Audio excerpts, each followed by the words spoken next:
రేవంత్ సర్కార్ తీరుపై BRS MLA Kaushik Reddy మండిపడ్డారు. కాంగ్రెస్ ప్రభుత్వం బీఆర్ఎస్ ఎమ్మెల్యేలు, ఎంపీలు, ఎమ్మెల్సీల ఫోన్లను ట్యాపింగ్ చేస్తుందని ఫైర్ అయ్యారు. కరీంనగర్ జిల్లాలోని ప్రతి ప్రభుత్వ అధికారి ఫోన్లను సైతం ట్యాపింగ్ చేశారని ఆగ్రహం వ్యక్తం చేశారు.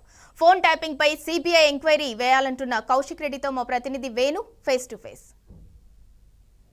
రాష్ట్ర ప్రభుత్వం వ్యక్తిగత స్వేచ్ఛను సైతం హరిస్తోంది. ఇటు ప్రతిపక్షాలు కావచ్చు, అధికార పార్టీకి సంబంధించిన ప్రతి వాళ్ళు కూడా, అంటే ప్రతిపక్షానికి సంబంధించిన ఎమ్మెల్యేలు కావచ్చు, అధికారులే కూడా ఫోన్ ట్యాపింగ్ చేస్తుందంటూ ఈరోజు కౌశిక్ రెడ్డి గారు ఆరోపణ చేస్తున్న నేపథ్యం మనకు కనిపిస్తుంది. ప్రస్తుతం దీనిపై మాట్లాడించే ప్రయత్నం మనం చేద్దాం.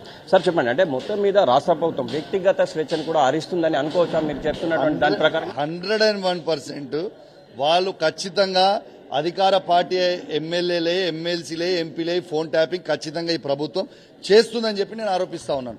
ఎందుకు ఇన్ని రోజులకు అనుమానం ఉంది? ఎందుకంటే నేను ఎటు పోయినా, ఏ వాళ్ళు పోయినా ఓ పోలీసు వాడు ఉంటాడు. నేను ప్రైవేట్ పార్టీ పోయినా, నా ఫ్యామిలీతో పోయినా, నా పిల్లలతో షాపింగ్ పోయినా, ఎక్కడ పోయినా వాళ్ళకి ఎట్లా తెలుస్తున్నాయి అనే అనుమానం నాకు ఉండే. కానీ ఇవాళ నాకు ఆధారాలు లేకుండా ఆ రోజు మాట్లాడలే.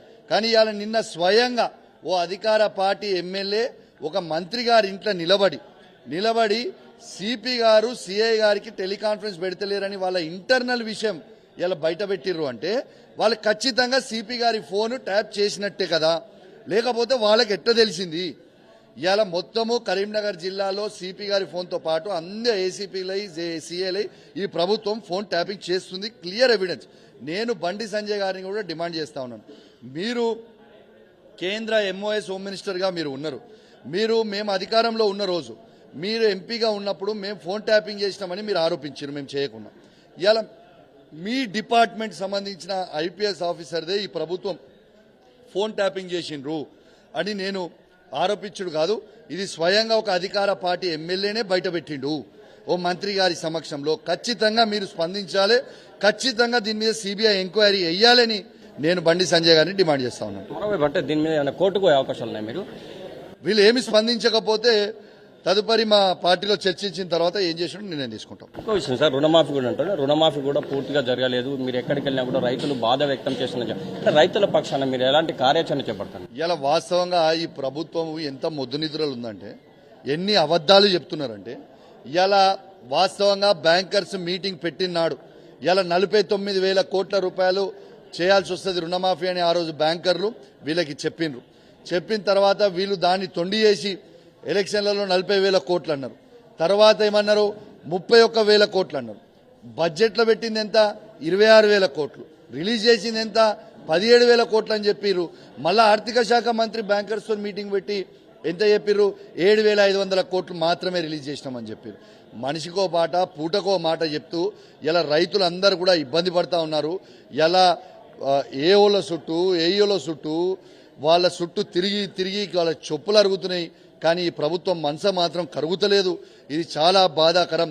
మీరు మాట ఇచ్చినట్టు ఖచ్చితంగా ప్రతి రైతుకి 2 లక్షల రుణమాఫీ చెయ్యాలి, లేకుంటే చేసే వారికి మీ భర్తం బిడ్డ అని చెప్పి కూడా ఈ ప్రభుత్వాన్ని హెచ్చరిస్తా ఉన్నాం.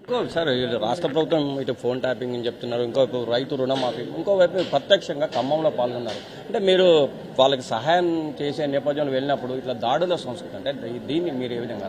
ఎంత చిల్లరగాలంటే, వాస్తవంగా ఒక ముఖ్యమంత్రి అక్కడికి పోయినప్పుడు వాళ్ళు వాస్తవంగా చాలా బాధలు ఉన్నారు ఖమ్మంలో. పాపం వాళ్ళు బాధలు ఉంటే దిగి వాళ్ళని పరామర్శించి వాళ్ళకి సాయం చేస్తారా? లేకపోతే ఎలక్షన్ క్యాంపెయిన్ పోయినట్టు జీప్ మీద నిల్చొని దండం పెట్టి చేయి ఒప్పుకుంటా పోతారా కండువ కప్పుకొని? ఏమన్నా సిగ్గునా నేను ముఖ్యమంత్రి లేకుంటే ఇంకేమన్నా?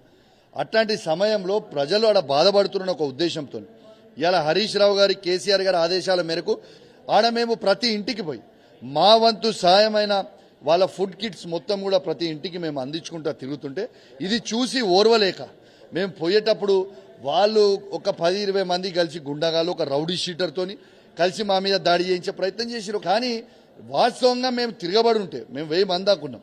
వాళ్ళ ముక్కలు కాదు, బొక్కలు కూడా మిగిలేటి కావు. కానీ హుందాగా హరీష్ రావు గారు ఈ సందర్భం కాదు, వాళ్ళు బాధలో ఉన్నారు, మీరు సపరేట్గా ఊకోరు, ఇప్పుడు ఏమనకూరి చూడదాం అని చెప్తే ఇచ్చిపెట్టారు. కానీ మీరు ఈ గుండాయిజంలు చేసి బెదిరిస్తామంటే ఇక్కడ భయపడేటోడు ఎవ్వడు లేడు. మరి మేము మొదలు పెట్టినామంటే మాత్రం మీరు ఒక్కడు కూడా మిగిలాడు, అది కూడా గుర్తుపెట్టుకోరు. ఇది మొత్తం మీద కౌశిక్ రెడ్డి గారు చెప్పిన ఓవైపు ఫోన్ ట్యాపింగ్, మరోవైపు అంటే అధికారులే మరి ప్రతిపక్షాల ఫోన్ ట్యాపింగ్ చేస్తూ భయభ్రాంతులు గురి చేస్తున్నారు. అంటే వరద సహాయం చేయడానికి వెళ్తే కూడా దాడుల సంస్కృతి కాంగ్రెస్ పాల్పడుతుందని చెప్పి ఆవేదన వ్యక్తం చేస్తున్నటువంటి పరిస్థితి మనకు స్పష్టంగా కనిపిస్తుంది. Camera person సుధాకర్తో Venugopala Rao, tea news, Karimnagar.